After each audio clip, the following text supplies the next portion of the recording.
All right, welcome to another deep dive. Today we are going to be talking about something pretty important, I think, for, well, anyone really, but especially for leaders, and that is mental toughness. And so to help us with this deep dive, we're going to be looking at Mental Toughness for Leaders by Claudio Chist. Yes, that's right. This deep dive is specifically designed for those of you out there who like to learn quickly and thoroughly, but also enjoy those light bulb moments. We're going to be extracting the core principles and giving you practical tools to apply in your own life immediately without feeling overwhelmed. That's the goal anyway. Yeah, I love that. And what's really interesting about this book is just the unique blend of sources and ideas. We've got research from psychology and philosophy, but also the insights he's pulled from looking at historical African warrior leaders. It's a really, really cool blend. Yeah, it really is. And it's all presented in such a clear, structured way, making it really accessible and actionable, which is great. I think what really struck me right from the start was the sense of urgency the book brings to the whole idea of mental toughness. Urgency. Yeah, it really emphasizes that everyone, really everyone, no matter what you do or where you come from, you're going to face challenges. You're going to face those moments where your inner strength is truly tested. And with everything going on in the world right now, all the economic, environmental, political stuff, I think that resilience, that inner strength, it's more important now than ever. Right, absolutely. And, speaking of those challenges, I think we've all been there. That moment when things get really, really tough and you just want to give up. Oh, yeah. But what Chist points out, and it's so true, is that often that urge to quit, that's the moment right before a potential breakthrough. Yeah. That is so powerful. I've definitely felt that before myself. Just when you're out to throw in the towel, that's when things can shift. But it takes that mental toughness to push through that point of discomfort. Absolutely. It's almost like a test, Yeah. like the universe is seeing how bad you really want it. Yeah. Yeah, exactly. And speaking of tests, I think it's really important to recognize the connection between our minds and our bodies. They're not separate, not at all. They influence each other hugely. Your thoughts, your beliefs, they actually have a physical impact right down to your cells. So you're saying what you think can actually affect your physical strength. Absolutely, yeah. If your mind is weak, if you're constantly stressed or negative, it's going to compromise your body's ability to function at its best. Your immune system, your energy levels, everything is affected. That's fascinating and kind of scary at the same time. Yeah, it is. But the good news is that it works both ways. A strong mind, a positive outlook, that can boost your physical resilience as well. Got it. So we need to be training our minds just like we train our bodies. And I think that's where Chisty's spear model comes in. Exactly. The SPEAR model. It stands for self, path, emotion regulation, attention management, and result. It's a really great framework for understanding the key elements of mental toughness and for actually developing it. Okay, so SPEAR. What does that look like in practice? Can you break that down a little more? Sure. So the book starts with hardiness, which it defines with the three C's: commitment, control, and challenge. These are the core characteristics that help people not just survive stress, but actually thrive in the face of it. Commitment is all about purpose. It's being fully invested and engaged in what you're doing, whatever it is. Control is about believing that you can influence outcomes, that you have agency in your life. And challenge is how you view difficulties. Do you see them as threats that are going to overwhelm you or as opportunities to learn and grow? Right, so it's that classic idea of turning a setback into a setup. Exactly.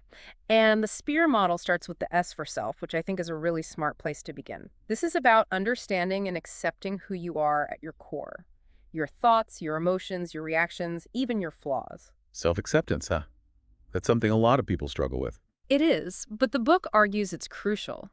It's not about being complacent, it's about being honest with yourself, understanding your motivations, your strengths, and yeah, your weaknesses too, because all of that plays a role in how you handle challenges. Makes sense. The more you understand yourself, the better equipped you are to deal with whatever life throws at you. Right, and then it goes a layer deeper and talks about the subconscious mind, all the stuff that's happening beneath the surface of our conscious awareness that's actually driving a lot of our thoughts and actions. So, like all the programming we've picked up over the years, our beliefs, our habits, those automatic responses. Exactly. And the book talks about the reticular activating system, or RAS, which is basically this filter in our brain. We're bombarded with so much information all the time, but our conscious mind can only process a tiny fraction of it.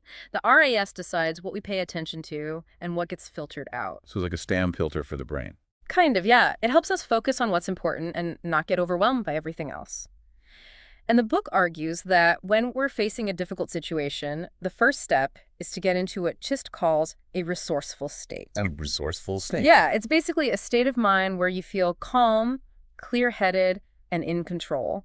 It's from this place that we can best access our inner strength and find solutions to problems. So it's like accessing that inner calm amidst the chaos. Exactly. And the book then goes into these 6 levels of self-awareness. 6 levels. Okay, lay them on me. Okay, so level 1 is environment. It's about understanding your surroundings and how they impact you, your mood, your behavior. Level 2 is behavior being more conscious of your actions and how they contribute to your outcomes. Okay, and level 3. Level 3 is capabilities. This is where you really take stock of your strengths and weaknesses, recognizing those talents you have that give you an edge, and also being honest about areas where you might need to improve. Right, no one's perfect. Exactly. And then level 4 gets into values and beliefs, those deep-seated principles that guide your decisions and actions. And this is where the book talks about the Nonquo's cattle killing. What was that? I'm not familiar with that. So it was this tragic event in South Africa in the 1850s. A young Xhosa prophetess named Nonquos had this vision that if the Xhosa people killed all their cattle and destroyed their crops, their ancestors would rise up, drive out the European colonists, and bring about a new era of prosperity. Wow, that's intense. It is, and tragically, many people believed her. Tens of thousands of cattle were slaughtered, crops were destroyed, and it led to widespread famine and hardship. It's a really stark example of the power of belief, but also the dangers of blindly following even deeply held convictions. Definitely a lesson there about critical thinking, even when it comes to things you believe in. Absolutely. Okay, so moving on to level 5, which is identity. This is about developing a strong sense of who you are, your purpose, how you fit into the world. The book quotes a Zulu proverb here. Umuntu uyazenzela. A person creates their own identity. Oh, I like that. We're not just defined by our past or our circumstances. We have the power to shape who we become. Exactly. And I think that ties into level 6, which is your why. It's about finding that deep intrinsic motivation, that burning purpose that fuels your action. That thing that gets you up in the morning, excited to face the day. Exactly. And the book makes a really interesting point about happiness. It says happiness equals satisfaction divided by desire. So the less you desire, the happier you are. Kind of, yeah. It's not about denying yourself things, but about being more mindful of your desires, appreciating what you have and not constantly chasing after more. Because true contentment comes from within, not from external things. Right, I get that. It's about aligning your desires with your values, with what truly matters to you. Exactly. And the book also delves into the persona that mask we often wear to present a certain image to the world. The carefully curated social media profile. Yeah, kind of. But while the persona can be useful in certain situations, it's important to not let it become a barrier to your true self. So being authentic, letting your true colors shine. Exactly. Okay, so we've covered self-awareness pretty thoroughly, and I think a really important part of that is understanding our triggers. Those things that set us off emotionally, you know. Like when someone cuts you off in traffic and you just lose it. Yeah, maybe not that extreme. But we all have them. And the book talks about how triggers are often linked to past experiences, even traumas that we haven't fully processed. So something happens. Yeah. And it activates that old emotional wound. Yeah, and our brain just reacts automatically. But the good news is that our brains are incredibly adaptable. We have this amazing ability called neuroplasticity, which means we can literally rewire our brains. So we can learn new ways of responding even to those deeply ingrained triggers. Exactly. It takes time and effort, but it's absolutely possible. Okay, so moving on to the P in SPEAR, which is path. Path, what's that all about? It's essentially about creating a strategic plan to achieve your goals.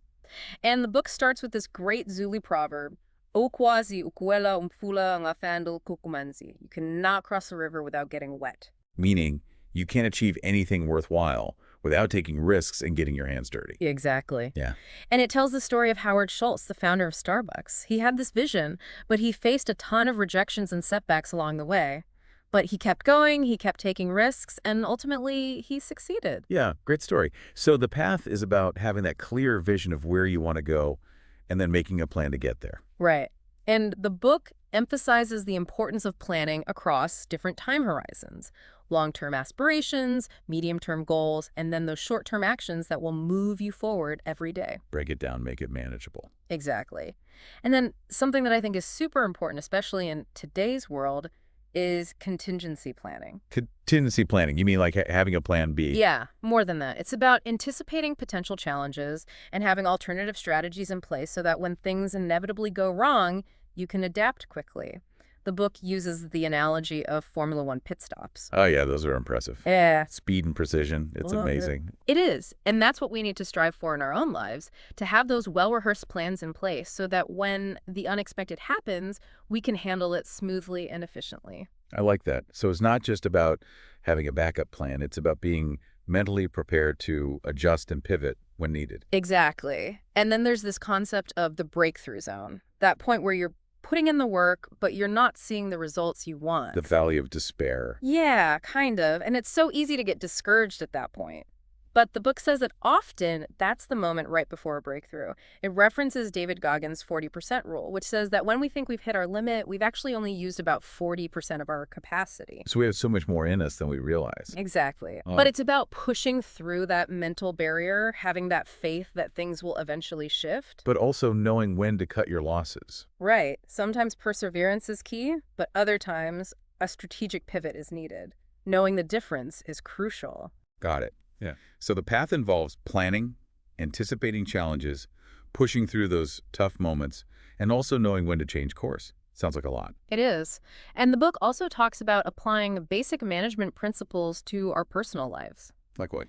Things like organizing our environment, managing our time effectively, and building strong support systems. It suggests using tools like the Eisenhower matrix to prioritize tasks and seeking out mentors and accountability partners. So treating our personal lives like a business. In a way. In a way, yeah. Yeah. It's about being intentional and strategic with our time and energy. And then it goes into leading oneself, which is about setting a compelling vision, developing self-discipline, and continuing to enhance that self-awareness we talked about earlier. So self-leadership is a key part of the path. Absolutely. And finally, it emphasizes the importance of evaluating progress, tracking your progress, seeking feedback, and making adjustments as needed. So constantly checking in, making sure you're still on the right track. Exactly. Okay, so that's the P in SPEAR. Now let's move on to E, emotion regulation. Okay, emotions. That's a big one. Yeah. We all have them, but how do we manage them effectively? Right. And the book starts with another great Zulu proverb. Uma ulumango kungoketi, uchino udlom silawaho. When you bite indiscriminately, you end up eating your own tail. So like shooting yourself in the foot. Yeah, pretty much. It's about controlling your impulses, not reacting blindly to every emotional trigger. So thinking before you speak, basically. Yeah, and thinking before you act. And the book talks about the interplay between our emotions and our cognitive processes.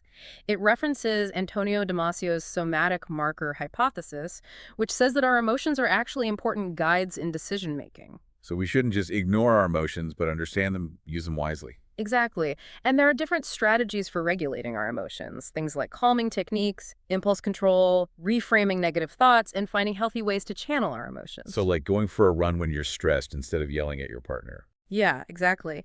The book also warns against making big decisions when you're in the grip of strong emotions, whether it's anger, sadness, or even extreme happiness. Yeah. Because our judgment can be clouded in those moments. Makes sense. Wait until you've calmed down and can think more clearly. Right. And then it talks about King Shaka's methods for training his warriors. He emphasized both physical and mental fortitude, things like rigorous barefoot training and self-sufficiency. So that connection between body and mind again. Exactly. And he also understood the importance of things like guilt and shame as motivators, as well as the value of observing your emotions without judgment. Interesting. So not suppressing emotions, but understanding their purpose and using them constructively. Right.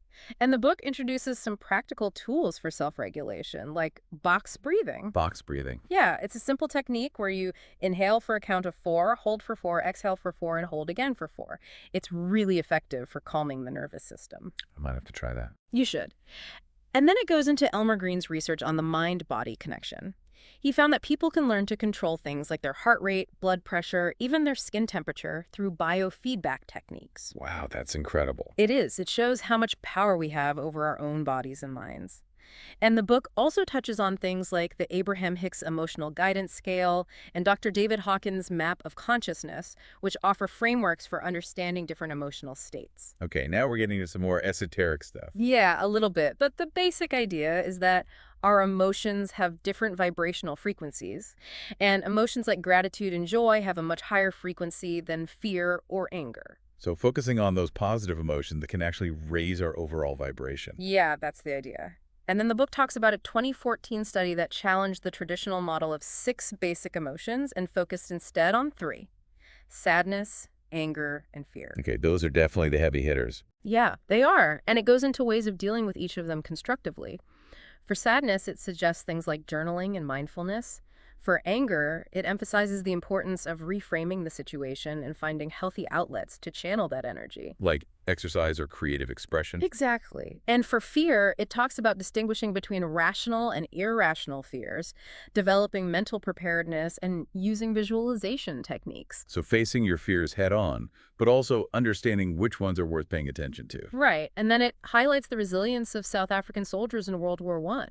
They drew on techniques from both Zulu and Boer traditions, which emphasize mental toughness and adaptability. So those ancient warrior traditions still had relevance in modern warfare. Yeah, absolutely. And the book also references Dr. Angela Duckworth's research on grit, which she found to be a key predictor of success in challenging environments like West Point. Grit, yeah, that ability to keep going even when things get tough. Exactly. And it goes into the neuroscience of resilience, talking about the amygdala and how our brains are wired to respond to fear.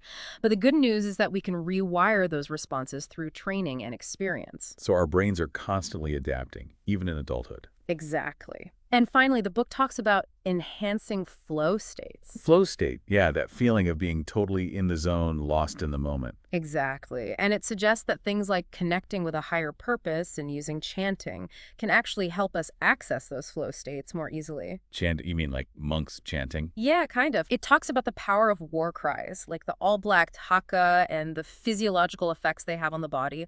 And it goes into Mihaly Csikszentmihalyi's and Mihaly's research on flow, which he describes as a state of effortless concentration and complete absorption in the task at hand. So it's about getting out of your head and into your body, fully present in the moment. Exactly. And the book even delves into historical examples of warrior preparation, like the Zulu use of muthi and the Viking use of amanita muscaria, which were both used to induce altered states of consciousness. Wow, that's taking it to a whole other level. Yeah, but it's interesting to see how different cultures have approached this idea of achieving peak performance. And then it talks about the neurochemistry of flow and how some people are able to consciously flip the switch and enter those states at will. That's pretty impressive. It is.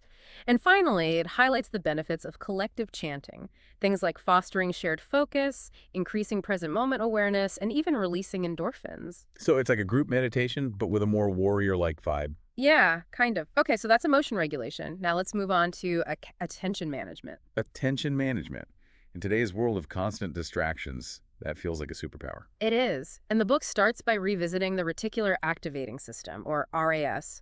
It says that the RAS is key for aligning our conscious and unconscious minds and for filtering out all the noise so we can focus on what's important. So being more intentional with our attention, choosing what we focus on, instead of just reacting to whatever pops up. Exactly. And it talks about the importance of finding a balance between optimism and realism. It mentions the Stockdale paradox, which is the ability to maintain faith in your ultimate success while also confronting the brutal facts of your current reality. So hope for the best, but prepare for the worst. Yeah, kind of. And it talks about Viktor Frankl's idea of tragic optimism, which is finding meaning and purpose even in the midst of suffering. That's powerful. It is. And then it goes into practical strategies for simplifying our environment. Decluttering, minimizing distractions. Exactly. It references Steve Jobs and his minimalist approach, and it encourages us to ask ourselves tough questions about our possessions. Do we really need all this stuff? Yeah. And then it introduces cognitive reframing as a way to challenge negative thought patterns. So like turning those negative self-talk tapes into something more positive and constructive. Exactly. It gives examples of common negative thought traps, like all or nothing thinking and catastrophizing, and it provides steps for reframing those thoughts. I love that. Taking control of your thoughts instead of letting them control you. Right. And finally, it emphasizes the power of positive thinking. It quotes Descartes, "I think, therefore I am," and it talks about the importance of cultivating a positive attitude while also being realistic about potential challenges. So optimism with a dose of reality. Exactly. Okay, so that's attention management. Finally, we come to our result. Result. That's what it's all about in the end, right? It is. But the book takes a nuanced approach. It talks about the value of unexpected successful outcomes and how sometimes our biggest failures can lead to our greatest successes. So even when things don't go as planned, there's always something to be learned. Exactly. And it talks about the importance of peak performance, not just in those big moments, but consistently over time.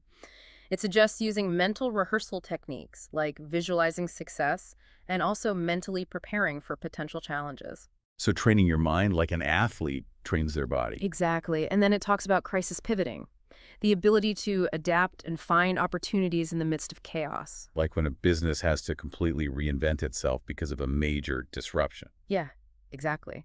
And it gives examples of companies like Netflix and TikTok that actually thrived during economic downturns because they were able to pivot and adapt quickly. That's inspiring. It shows that even in the toughest situations, there's always a way forward. Right. And then it talks about downtime, the importance of rest and recovery for both our physical and mental well-being. Yeah, we can't be on all the time. We need to recharge. Absolutely. And it introduces the 6 Ds of downtime.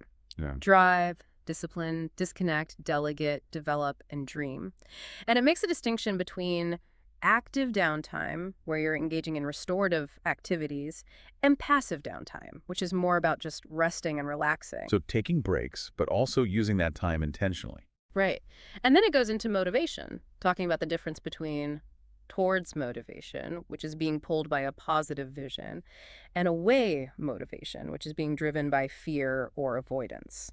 So like, I want to get healthy versus I'm afraid of getting sick. Exactly. And the book argues that towards motivation is much more sustainable and fulfilling in the long run.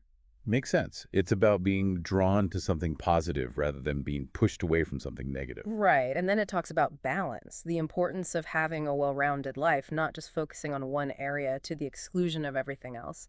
And it also mentions the idea of good stress, that kind of challenging but manageable pressure that can actually help us grow. So like the stress of a challenging workout or a big presentation. Exactly. It can actually be motivating and energizing. And then it goes into the power of discipline and self-belief, referencing Admiral McRaven's commencement speech about making your bed every morning. Oh yeah, that was a great speech. Yeah. Start the day with a small win. Exactly. And it talks about the importance of routines, both for our physical and mental health. So like having a consistent morning routine to set yourself up for success. Yeah, and also an evening routine to wind down and prepare for a good night's sleep.